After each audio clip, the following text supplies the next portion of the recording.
నా పేరు పద్మిని అండి.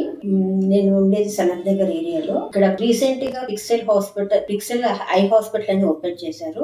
మా మదర్ కి ఐ ప్రాబ్లం వచ్చి నేను హాస్పిటల్ కి మూవ్ అయ్యాను, కన్సల్ట్ చేశాను. అక్కడ డాక్టర్ శారదా గారు మా మదర్ ని టెస్ట్ చేసి క్యాటరాక్ట్ సర్జరీకి వెళ్ళాలి అని చెప్పారు. మా మదర్ కి 2 ఐస్ లో ప్రాబ్లం వచ్చిందండి. ఇక్కడ Pixel eye hospital Kukatpally branch లో, మెయిన్ బ్రాంచ్ లో మదర్ కి సర్జరీ చేయించాము. లెఫ్ట్ ఐ ఫస్ట్ చేయించాము. సర్జరీ కండక్ట్ చేసింది డాక్టర్ అబ్దుల్ రషీద్ గారు.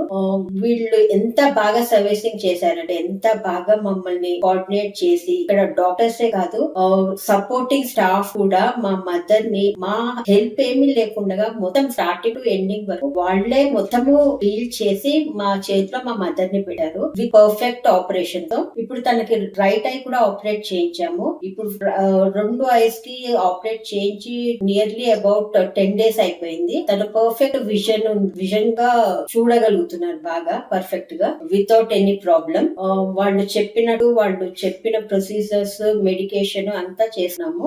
ఇప్పుడు వరకు అయితే మాకు ఏం ప్రాబ్లం రాలేదు. నేను వాళ్ళందరికి from bottom of my heart నేను వాళ్ళందరికీ థ్యాంక్స్ చెప్తున్నాను. Total Pixel hospital JN2 branch and Sanath Nagar branch total డాక్టర్సే కాదు, సపోర్టింగ్ స్టాఫ్ కూడా మాకు చాలా హెల్ప్ఫుల్ అయ్యారండి. యాక్చువల్ గా నాకు సపోర్టింగ్ కి ఎవరు లేరు ఫ్రమ్ మై హౌస్, కానీ డాక్టర్స్, సపోర్టింగ్ స్టాఫ్ మాకు ఎంత హెల్ప్ఫుల్ గా మమ్మల్ని డీల్ చేశారు అంటే మాకు ఇంకా ఎవరి హెల్ప్ అవసరం లేకుండా మేమిద్దరమే అన్ని పనులు చేసుకోగలిగేటట్టు చేశారు. Once again thank you and all the very best to the total staff and supporting staff and doctors కి all the very best for their future.